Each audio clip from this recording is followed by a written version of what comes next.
Chapter 2, The Institution of the Sabbath. Event of the seventh day, why the Creator rested, acts by which the Sabbath was made, time and order of their occurrence, meaning of the word sanctified.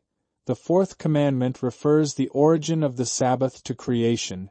The second mention of the Sabbath confirms this fact. The Savior's testimony.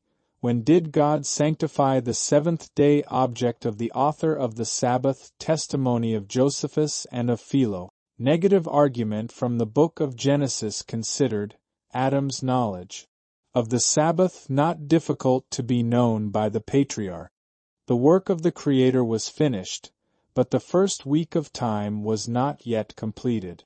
Each of the 6 days had been distinguished by the Creator's work upon it, but the seventh was rendered memorable in a very different manner. And on the seventh one day God ended his work which he had made, and he rested on the seventh day from all his work which he had made. In yet stronger language it is written, on the seventh day he rested, and was refreshed. 2. Thus the seventh day of the week became the rest day of the Lord. How remarkable is this fact! The everlasting God, the Lord, the Creator of the ends of the earth, fainteth not, neither is weary. He needed no rest. Yet it is written, on the seventh day he rested, and was refreshed. Why does not the record simply state the cessation of the Creator's work? Why did he at the close of that work employ a day in rest? The answer will be learned from the next verse. He was laying the foundation of a divine institution, the memorial of his own great work. And God blessed the seventh day, and sanctified it, because that in it he had rested from all his work which God created and made. The fourth commandment states the same fact.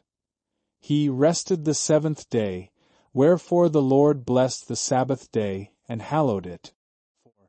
The blessing and sanctification of the seventh day were because that God had rested upon it. His resting upon it, then, was to lay the foundation for blessing and sanctifying the day.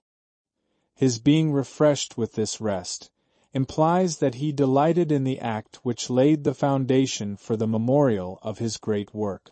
The second act of the Creator in instituting this memorial was to place his blessing upon the day of his rest. Thenceforward it was the blessed rest day of the Lord. A third act completes the sacred institution. The day already blessed of God is now, last of all, sanctified or hallowed by him. To sanctify is to separate, set apart, or appoint to a holy, sacred, or religious use. To hallow is to make holy, to consecrate, to set apart for a holy or religious use. The time when these 3 acts were performed is worthy of a special notice. The first act was that of rest. This took place on the seventh day, for the day was employed in rest. The second and third acts took place when the seventh day was past. God blessed the seventh day and sanctified it, because that in it he had rested from all his work. Hence it was on the first day of the second week of time that God blessed the seventh day, and set it apart to a holy use. The blessing and sanctification of the seventh day, therefore, relate not to the first seventh day of time, but to the seventh day of the week for time to come, in memory of God's rest on that day from the work of creation. With the beginning of time, God began to count days, giving to each an ordinal number for its name. 7 different days receive as many different names, in memory of that which he did on the last of these days. He sets that apart by name to a holy use. This act gave existence to weeks, or periods of 7 days. For with the seventh day he ceased to count, and, by the divine appointment of that day to a holy use in memory of his rest thereon, he causes man to begin the count of a new week so soon as the first seventh day had ceased. And as God has been pleased to give man, in all, but 7 different days, and has given to each one of these days a name which indicates its exact place in the week. His act of setting apart one of these by name, which act created weeks and gave man the Sabbath, can never, except by sophistry, be made to relate to an indefinite or uncertain day. The days of the week are measured off by revolution of our earth on its axis, and hence our seventh day, as such, can come only to dwellers on this globe. To Adam and Eve, therefore, as inhabitants of this earth, and not to the inhabitants of some other world, were the days of the week given to use. Hence, when God set apart one of these days to a holy use in memory of his own rest on that day of the week, the very essence of the act consisted in his telling Adam that this day should be used only for sacred purposes. Adam was then in the garden of God, placed there by the Creator to dress it and to keep it. He was also commissioned of God to subdue the earth. When therefore the rest day of the Lord should return, from week to week, all this secular employment, however proper in itself, must be laid aside, and the day observed in memory of the Creator's rest. Dr. Twiss quotes Martin Luther thus, "And Martin Luther professeth as much, Tome 6, in Genesis 2 verse 3. It follows from hence, saith he, that, if Adam had stood in his innocency, yet he should have kept the seventh day holy, that is, on that day he should have taught his children, and children's children, what was the will of God, and wherein his worship did consist. He should have praised God, given thanks, and offered. On other days he should have tilled his ground, looked to his cattle." The Hebrew verb kadash, here rendered sanctified, and in the fourth commandment rendered hallowed, is defined by Gesenius, to pronounce holy, to sanctify, to institute any holy thing, to appoint. 3. It is repeatedly used in the Old Testament for a public appointment or proclamation. Thus, when the cities of refuge were set apart in Israel, it is written, "They appointed Margin, Heb, sanctified Kadesh in Galilee in Mount Naphtali, and Shechem in Mount Ephraim," etc. This sanctification or appointment of the cities of refuge was by a public announcement to Israel that these cities were set apart for that purpose. This verb is also used for the appointment of a public fast, and for the gathering of a solemn assembly. Thus it is written, "Sanctify ye, appoint ye a fast, call a solemn assembly, gather the elders and all the inhabitants of the land into the house of the Lord your God. Blow the trumpet in Zion, sanctify ye, appoint a fast, call a solemn assembly." And Jehu said, "Proclaim, Margin, Heb, sanctify a solemn assembly for Baal." This appointment for Baal was so public that all the worshippers of Baal in all Israel were gathered together. These fasts and solemn assemblies were sanctified or set apart by a public appointment or proclamation of the fact. When therefore God set apart the seventh day to a holy use, it was necessary that he should state that fact to those who had the days of the week to use. Without such announcement the day could not be set apart from the others. But the most striking illustration of the meaning of this word may be found in the record of the sanctification of Mount Sinai. When God was about to speak the 10 Commandments in the hearing of all Israel, he sent Moses down from the top of Mount Sinai to restrain the people from touching the mount. And Moses said unto the Lord, "The people cannot come up to Mount Sinai, for thou chargedst us, saying, Set bounds about the mount, and sanctify it." Turning back to the verse where God gave this charge to Moses, we read, "And thou shalt set bounds unto the people round about, saying, Take heed to yourselves, that ye go not up into the mount or touch the border of it." Hence to sanctify the mount was to command the people not to touch even the border of it, for God was about to descend in majesty upon it. In other words, to sanctify or set apart to a holy use Mount Sinai was to tell the people that God would have them treat the mountain as sacred to himself. And thus also to sanctify the rest day of the Lord was to tell Adam that he should treat the day as holy to the Lord. The declaration, God blessed the seventh day and sanctified it, is not indeed a commandment for the observance of that day, but it is the record that such a precept was given to Adam. One for how could the Creator, set apart to a holy use, the day of his rest, when those who were to use the day knew nothing of his will in the case. Let those answer who are able. This view of the record in Genesis we shall find to be sustained by all the testimony in the Bible relative to the rest day of the Lord. The facts which we have examined are the basis of the fourth commandment. Thus spake the great lawgiver from the summit of the flaming mount. Remember the Sabbath day, to keep it holy. The seventh day is the Sabbath of the Lord thy God. For in 6 days the Lord made heaven and earth, the sea, and all that in them is, and rested the seventh day. Wherefore the Lord blessed the Sabbath day, and hallowed it. The term Sabbath is transferred from the Hebrew language, and signifies rest. To the command, remember the Sabbath day, to keep it holy, is therefore exactly equivalent to saying, remember the rest day, to keep it holy. The explanation which follows sustains this statement. The seventh day is the Sabbath or rest day of the Lord thy God. The origin of this rest day is given in these words. For in 6 days the Lord made heaven and earth, the sea, and all that in them is, and rested the seventh day. Wherefore the Lord blessed the Sabbath day, and hallowed it. That which is enjoined in the fourth commandment is to keep holy the rest day of the Lord.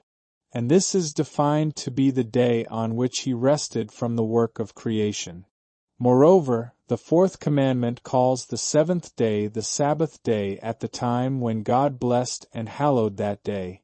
Therefore the Sabbath is an institution dating from the foundation of the world.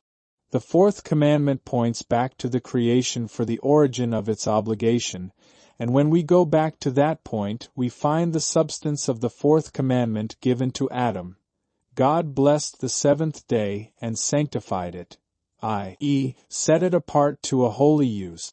And in the commandment itself, the same fact is stated. The Lord blessed the Sabbath day and hallowed it, i.e., appointed it to a holy use.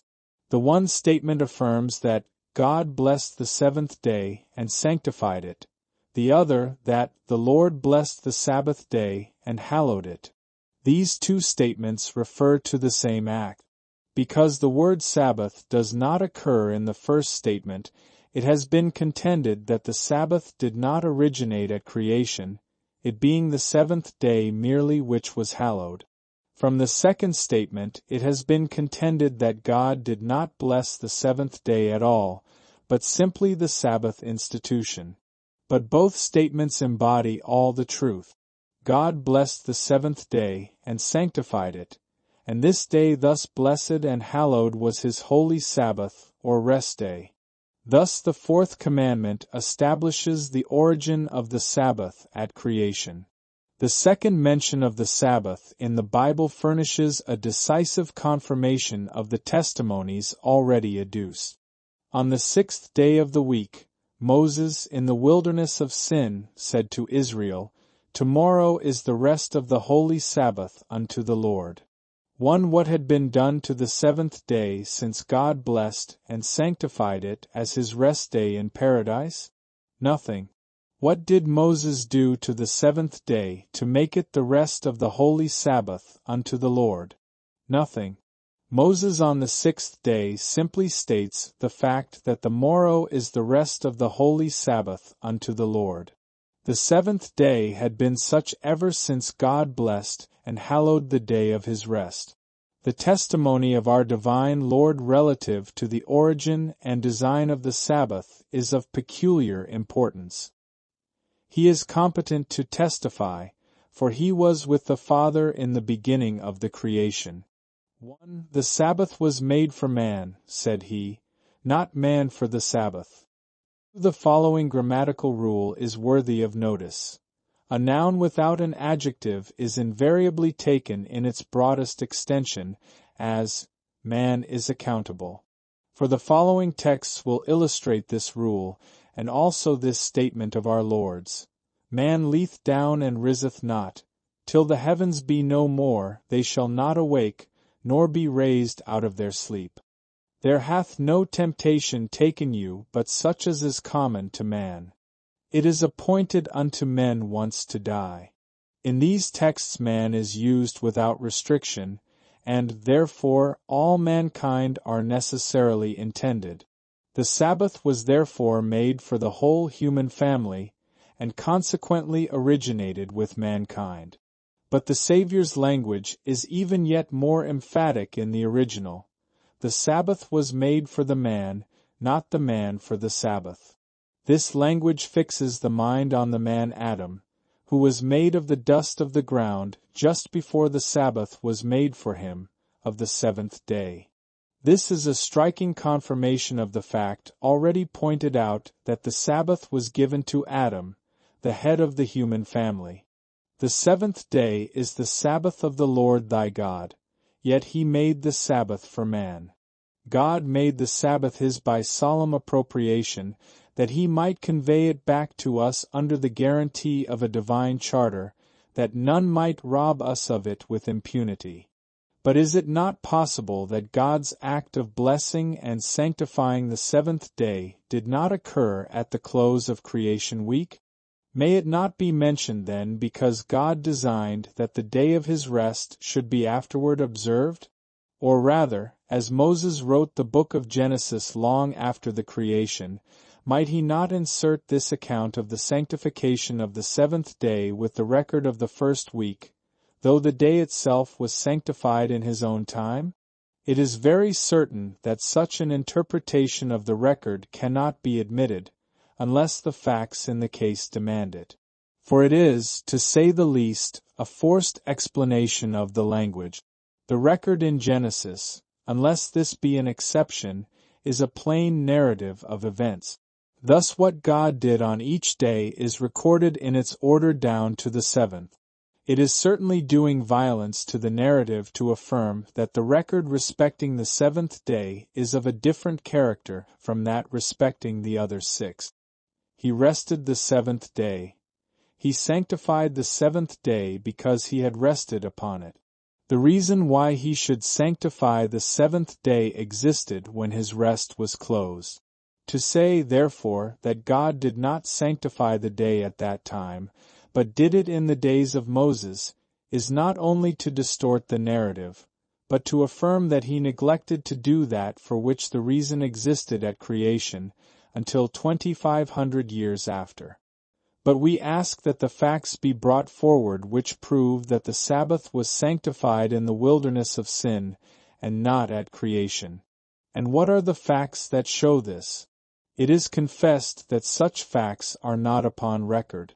Their existence is assumed in order to sustain the theory that the Sabbath originated at the fall of the manna, and not in paradise.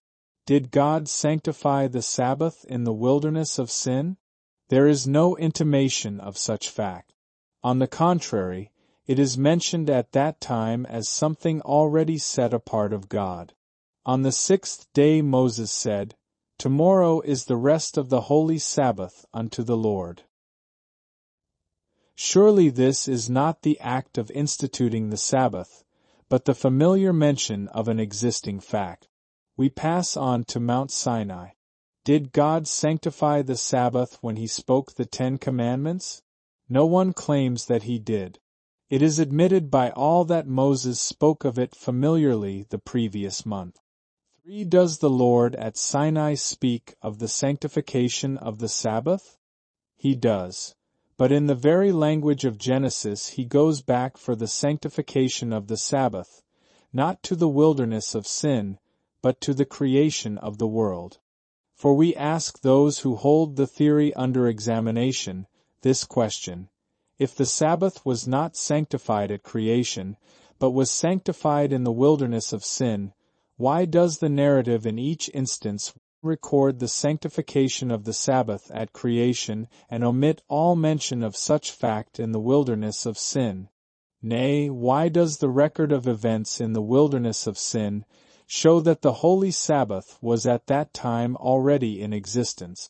In a word, how can a theory subversive of all the facts in the record be maintained as the truth of God? We have seen the Sabbath ordained of God at the close of the creation week. The object of its author is worthy of a special attention. Why did the Creator set up this memorial in paradise? Why did he set apart from the other days of the week that day which he had employed in rest? Because that in it, says the record, he had rested from all his work which God created and made. A rest necessarily implies a work performed, and hence the Sabbath was ordained of God as a memorial of the work of creation. And therefore that precept of the moral law which relates to this memorial, unlike every other precept of that law, begins with the word, remember.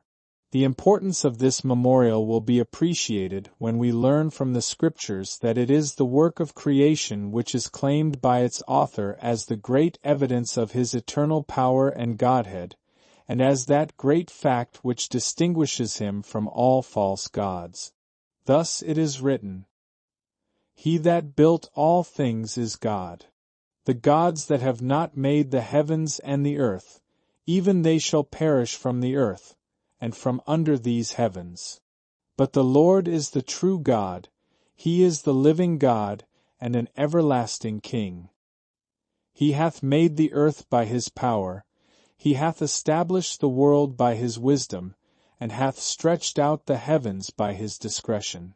For the invisible things of him from the creation of the world are clearly seen, being understood by the things that are made, even his eternal power and Godhead. For he spake, and it was done. He commanded, and it stood fast. Thus the worlds were framed by the word of God, so that things which are seen were not made of things which do appear." Such is the estimate which the Scriptures place upon the work of creation as evincing the eternal power and Godhead of the Creator. The Sabbath stands as the memorial of this great work. Its observance is an act of grateful acknowledgment on the part of his intelligent creatures that he is their Creator, and that they owe all to him, and that for his pleasure they are and were created. How appropriate this observance for Adam, and when man had fallen, how important for his well-being that he should remember the Sabbath day, to keep it holy. He would thus have been preserved from atheism and from idolatry, for he could never forget that there was a God from whom all things derive their being, nor could he worship as God any other being than the Creator. The seventh day, as hallowed by God in Eden, was not Jewish but divine. It was not the memorial of the flight of Israel from Egypt, but of the Creator's rest. Nor is it true that the most distinguished Jewish writers deny the primeval origin of the Sabbath, or claim it as a Jewish memorial. We cite the historian Josephus and his learned contemporary, Philo Judaeus. Josephus, whose Antiquities of the Jews run parallel with the Bible from the beginning, when treating of the wilderness of sin, makes no allusion whatever to the Sabbath, a clear proof that he had no idea that it originated in that wilderness. But when giving the account of creation, he bears the following testimony. Moses says that in just 6 days the world and all that is therein was made, and that the seventh day was a rest and a release from the labor of such operations, whence it is that we celebrate a rest from our labor on that day, and call it the Sabbath, which word denotes rest in the Hebrew tongue. Philo bears an emphatic testimony relative to the character of the Sabbath as a memorial. Thus he says, "But after the whole world had been completed according to the perfect nature of the number 6, the Father hallowed the day following, the seventh, praising it and calling it holy. For that day is the festival, not of one city or one country, but of all the earth, a day which alone it is right to call the day of festival for all people, and the birthday of the world. 2.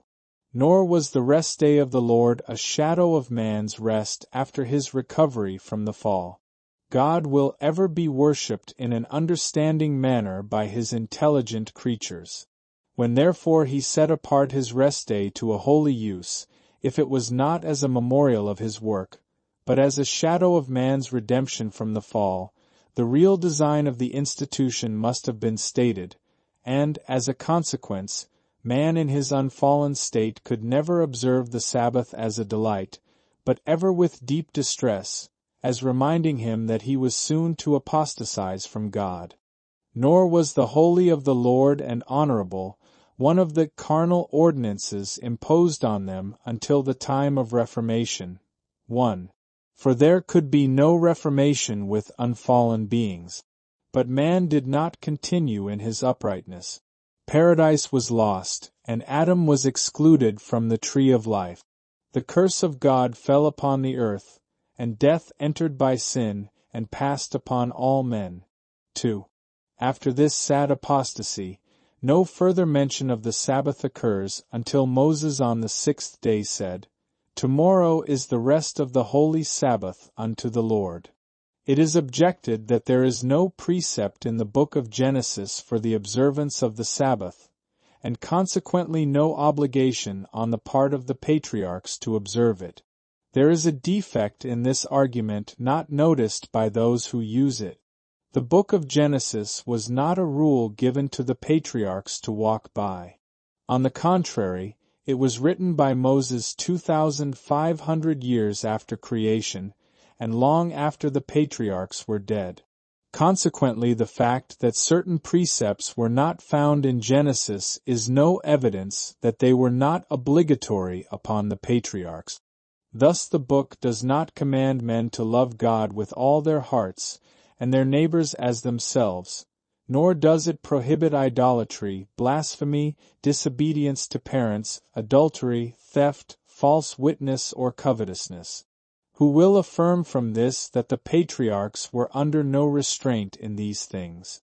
As a mere record of events, written long after their occurrence, it was not necessary that the book should contain a moral code. But had the book been given to the patriarchs as a rule of life, it must of necessity have contained such a code. It is a fact worthy of especial notice that as soon as Moses reaches his own time in the book of Exodus, the whole moral law is given. The record and the people were then contemporary, and ever afterward the written law is in the hands of God's people as a rule of life and a complete code of moral precepts.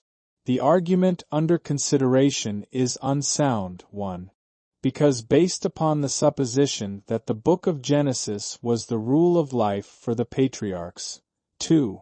Because if carried out it would release the patriarchs from every precept of the moral law except the 6th. 3.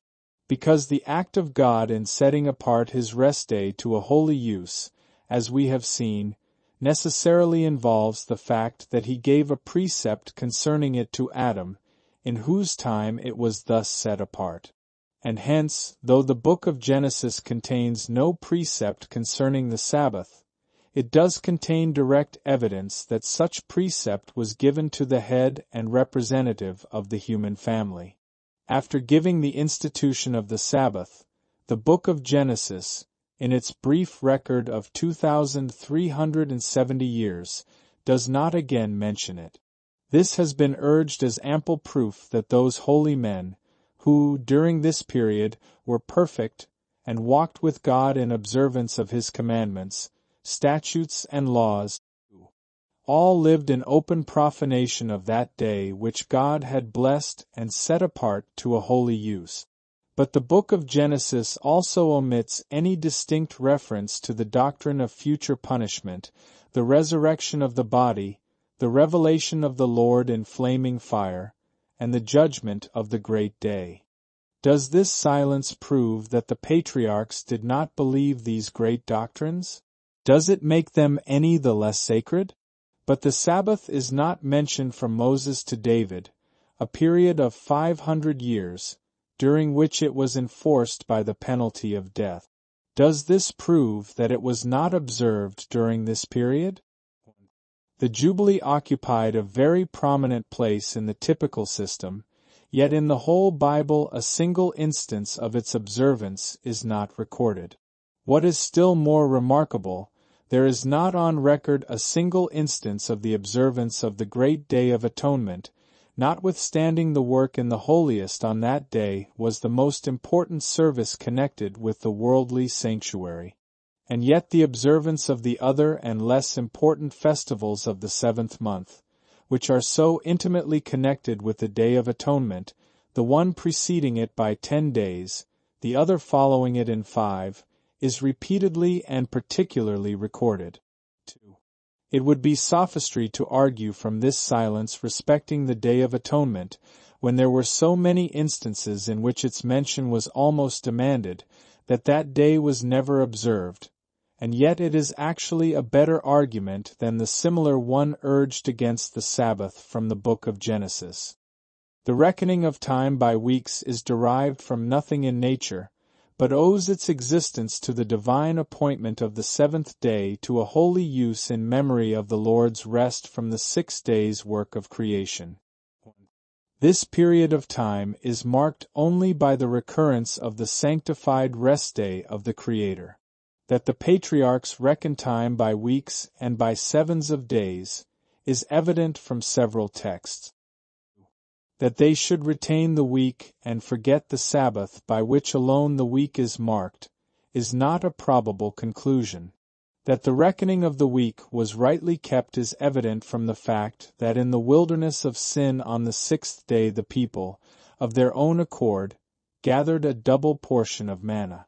And Moses said to them, "Tomorrow is the rest of the holy Sabbath unto the Lord." 3. The brevity of the record in Genesis causes us to overlook many facts of the deepest interest. Adam lived 930 years. How deep and absorbing the interest that must have existed in the human family to see the first man, to converse with one who had himself talked with God, to hear from his lips a description of that paradise in which he had lived, to learn from one created on the 6th day the wondrous events of the creation week, to hear from his lips the very words of the Creator when he set apart his rest day to a holy use, and to learn, alas, the sad story of the loss of paradise and the tree of life. It was therefore not difficult for the facts respecting the 6 days of creation and the sanctification of the rest day to be diffused among mankind in the patriarchal age. Nay, it was impossible that it should be otherwise, especially among the godly. From Adam to Abraham a succession of men, probably inspired of God, preserved the knowledge of God upon earth. Thus Adam lived till Lamech, the father of Noah, was 56 years of age.